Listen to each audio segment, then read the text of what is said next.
अपन digestion system पढ़ रहे थे। डाइजेस्टन सिस्टम में मुख गुहा पढ़ लिया, मुख गुहा के बाद ग्रास नली पढ़ ली, ग्रास नली के बाद आमाशय और आमाशय के 3 कार्य बताए। इसके बाद नंबर आता है किसका, छोटी आंत का। जब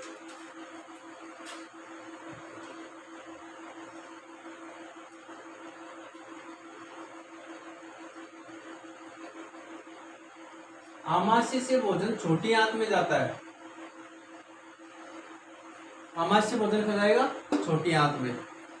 आमाशय से जब भोजन छोटी आंत में जाता है तो इसकी एक शर्त होती है कि आंत अम्लीय भोजन का पाचन नहीं करती।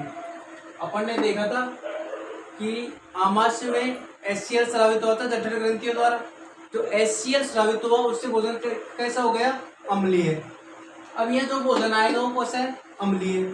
लेकिन इसकी क्या शर्त है कि मैं क्षारीय भोजन का पाचन करूंगी। भोजन को क्षारीय बनाने के लिए 2 अंग पाए जाते हैं, वो 2 अंग इसमें एंजाइम डालेंगे। आंत में खुद का कोई एंजाइम नहीं पाया जाता, इसमें दूसरे अंग आके एंजाइम डालेंगे। इसमें एक तो महत्वपूर्ण भूमिका निभाएगा यकृत और दूसरा अग्नाशय। यकृत इसको बोलते हैं यकृत, और अग्नाशय ये होता है, इसको अग्नाशय बोलते हैं। ये तो एंजाइम छोड़ेगा आंत में, और ये यकृत क्या करेगा वो अभी देख लेंगे अपन। इसके बाद अग्नाशय पढ़ना है अपन को। अग्नाशय में क्या होगा, तो देखो यकृत का अलग से टॉपिक बनता है कि यकृत के कार्य लिखिए, यकृत को समझाइए। तो यकृत को इंग्लिश में क्या बोलते हैं, लीवर। यकृत का मेन काम क्या है, पित्त का निर्माण करना। ये हरे रंग के पित्त का निर्माण करता है। कौन से रंग का, हरे रंग का, हरे नहीं पीले, सॉरी, ये पीले रंग के पित्त का निर्माण करता है। इसी पीले रंग के कारण हमारी लैट्रिन का रंग पीला होता है थोड़ा सा। अच्छा, पित्त का स्टोर कहाँ होगा, पित्त का स्टोर होगा पित्ताशय। पित्त कहाँ पर बनता है, यकृत या लीवर में। पित्त का स्टोर कहाँ होगा, पित्ताशय में। अब पित्त का pH कितना होता है, 8 होता है। अच्छा, अब काम क्या है इसका, पित्त का, पित्त भोजन को, अम्लीय भोजन को क्षारीय माध्यम प्रदान करता है। यानी ये यहाँ से किसके पास भेज देगा, छोटी आंत के पास, और भोजन को कैसा कर देगा, ये क्षारीय। तो भोजन को क्या करेगा, क्षारीय माध्यम प्रदान करना। अब वसा का पाचन करना, वसा का पाचन करने को क्या बोलते हैं, इमल्सीकरण। यानी क्या होता है, ये वसा की बड़ी बड़ी गोलिकाएं होती है, इनको छोटी छोटी गोलिकाओं में तोड़ना। ऐसी वसा की बड़ी गोलिकाओं को छोटी छोटी गोलिकाओं में तोड़ना क्या कहलाता है, इमल्सीकरण कहलाता है। तो वसा का पाचन करना क्या हो गया, इसका कार्य है यकृत का। अब इसमें कोई एंजाइम नहीं पाया जाता, खुद का कोई एंजाइम नहीं है। अपन ने देखा है कि आमाशय में कई एंजाइम पाए जाते थे, जठर ग्रंथियों द्वारा जठर रस स्रावित हो रहा है।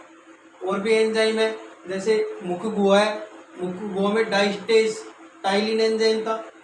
अब इसमें खुद का कोई एंजाइम नहीं पाया जाएगा, और एंजाइम नहीं होते हुए भी ये पाचन का कार्य कर रहा है, तो ये महत्वपूर्ण है। तो एंजाइम नहीं होते हुए भी क्या करता है, पाचन का कार्य है। फिर कोलेसिस्टोकाइनिन, क्या, कोलेसिस्टोकाइनिन, ये 10th क्लास के तो नहीं है लेकिन बता देता हूँ। कोलेसिस्टोकाइनिन जो हार्मोन है, जब आंत में भोजन पहुंचता है तो आंत एक हार्मोन रिलीज करती है। वो कौन सा हार्मोन है, कोलेसिस्टोकाइनिन। और जब कोलेसिस्टोकाइनिन लीवर में जाएगा तो लीवर को जाके कहेगा कि भोजन आ गया, अब आप किसका निर्माण करो, पित्त का। तब जाके लीवर पित्त का निर्माण करना शुरू करेगा और पित्त को कहाँ पर भेज देगा, छोटी आंत में।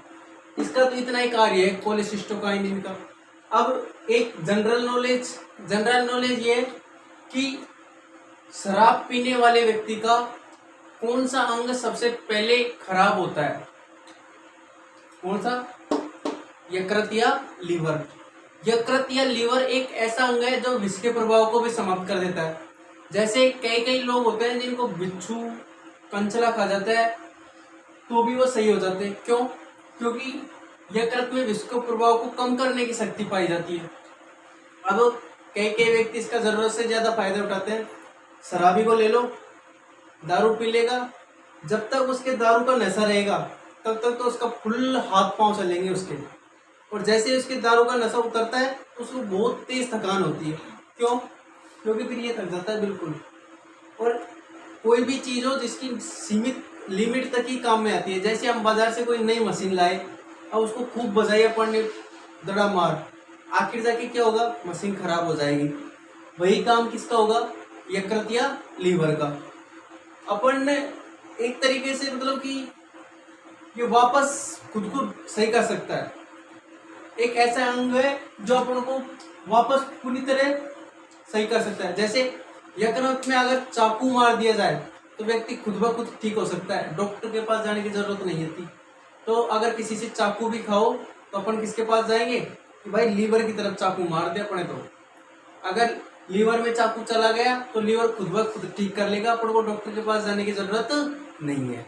ठीक है, लीवर का तो इतना ही काम है। अब अपन पढ़ेंगे किसको? अग्नाशय को।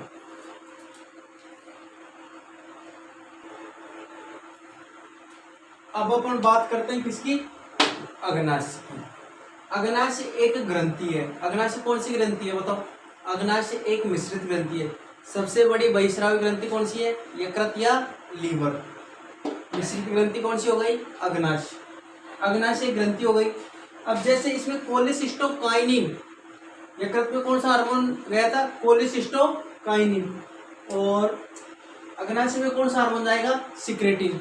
ये दोनों हार्मोन किसी में रिलीज होते हैं? छोटी आंत में। सिक्रेटिन हार्मोन जैसे ही अग्नाशय में जाएगा तो अग्नाशय को उत्तेजित कर देगा। यार अगर एंजाइम छोड़, तो अग्नाशय 3 एंजाइम छोड़ेगा जिनको बोलते हैं LAT, लैट। L का मतलब लाइपेज, A का मतलब एमाइलेज, T का मतलब ट्रिप्सिन। अब ये तीनों का ही पाचन करेंगे, कार्बोहाइड्रेट, प्रोटीन और वसा। ऐसा कोई भी अंग नहीं है अभी तक जिसमें तीनों का पाचन हुआ हो। वसा, कार्बोहाइड्रेट और प्रोटीन, तीनों का पाचन कहीं भी नहीं हुआ। किसी में वसा का पाचन हो रहा है, किसी में प्रोटीन का पाचन हो रहा है, किसी में कार्बोहाइड्रेट का पाचन हो रहा है। ये आंत एक ऐसा अंग है जिसमें तीनों का पाचन होगा, कार्बोहाइड्रेट, प्रोटीन और वसा। L का मतलब होता है लाइपेज, A का मतलब होता है एमाइलेज और T का मतलब होता है क्या? ट्रिप्सिन। L का मतलब लाइपेज, A का मतलब एमाइलेज, T का मतलब ट्रिप्सिन। अब ये तो एंजाइमों के नाम हो गए याद करना।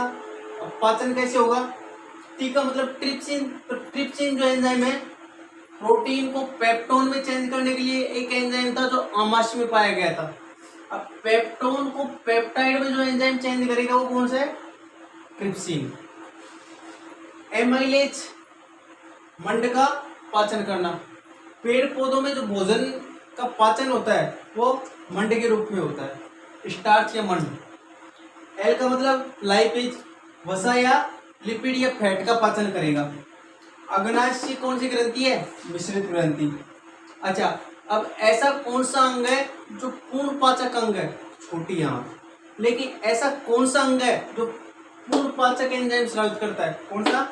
अग्नाशय। अब अपन छोटी आंत पढ़ते हैं।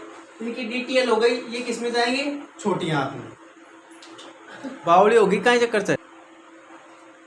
अब अपन पढ़ते हैं छोटी आंत को। अंगों को अपन ने पहचानने की कौन सा अंग खा लेके आएगा? छोटी आंत। तो छोटी आंत को क्या कहेंगे? पूर्ण पाचक। ऐसा कौन सा अंग है जो पूर्ण पाचक अंग है? छोटी आंत, क्योंकि इसमें किसका पाचन होता है? प्रोटीन, कार्बोहाइड्रेट और वसा, इसलिए पूर्ण पाचक अंग यही कहलाए। इसमें पाचन के साथ साथ अवशोषण भी होता है। तो ऐसा कौन सा अंग है जिसमें पाचन और अवशोषण दोनों क्रियाएं होती है? कौन सी? छोटी आंत। देखो, ग्रास नाली, ग्रास नाली से भोजन किसमें आया? आमाशय में। वो भोजन क्या कहलाएगा? काइम। आमाशय से भोजन खा जाएगा छोटी आंत। अब अगर नई NCERT की किताब आ रही है तो उसको 3 भागों में बांट देंगे। आप नहीं आ रही तो सीधा याद करना अपन को, आ रही है तो फिर तो है ही। इसको 3 भागों में बांट देंगे, ड्यूडेनम, जेजुनम और इलियम। DJI, क्या? DJI, ड्यूडेनम, जेजुनम और इलियम। 3 भागों में बांट दिया आंत को ऊपर से नीचे। ड्यूडेनम आंत का ऊपर वाला भाग है, अब ये क्या करेगा, ऊपर वाला है तो यहीं से कुछ रिलेटेड होगा। अब यहाँ से ये अंग जुड़ रहे हैं तो ये क्या करेगा, हार्मोन छोड़ने का काम करेगा। एक हार्मोन तो इसको दे देगा, एक हार्मोन इसके पास दे देगा, क्योंकि भोजन को क्या करना है, क्षारीय बनाना है, और इसका क्या है, एंजाइम लेके आने। तो एक तो कोलेसिस्टोकाइनिन हार्मोन और दूसरा सिक्रेटिन हार्मोन, दोनों को क्या कर देगा, रिलीज कर देगा, कोलेसिस्टोकाइनिन और सिक्रेटिन हार्मोन। जेजुनम क्या करेगा, पाचन का काम करेगा पूर्णतः। इन्होंने भेज दिया माल बाटी, अब ये पका लेगा माल बाटी, ठीक है। अब अगला भाग कौन सा आ गया अपना, इलियम। इसमें पाचन भी होगा कुछ हद तक और अवशोषण भी होगा। अच्छा, अवशोषण क्या होगा, इसमें छोटी छोटी जैसे दोगुनुमा संरचना होती है ना, वो ऐसे ये इसमें छोटी छोटी दोगुनुमा संरचनाएं पाई जाती है, उनको क्या बोलते हैं, विलाई, जो क्या करेगी, पानी का अवशोषण कर लेगी। अब बचेगा जो पानी, उसका अवशोषण कौन कर लेगा, बड़ी आंत। और बड़ी आंत में जो पदार्थ जाएगा वो सिर्फ अपशिष्ट पदार्थ है, जो मलद्वार या गुदा द्वारा बाहर त्याग दिया जाता है। अब थोड़ी देर के लिए देखो प्रोटीन का पाचन कैसे कैसे हुआ। प्रोटीन समझ में नहीं आया होगा, प्रोटीन बहुत गड़बड़ करता है। प्रोटीन को पेप्टोन में चेंज किसने किया, पेप्सिन में। कहां पर किया, आमाशय में किया। पेप्टोन को पेप्टाइड में चेंज किसने किया, ट्रिप्सिन ने। किसमें किया, छोटी आंत में। पेप्टाइड को इरेप्सिन, ये भी एंजाइम पाया जाता है छोटी आंत में। पेप्टाइड को इरेप्सिन एंजाइम किसमें चेंज कर देगा, अमीनो अम्ल में। और हमारे शरीर के लिए 10 प्रकार के अमीनो अम्लों की आवश्यकता होती है।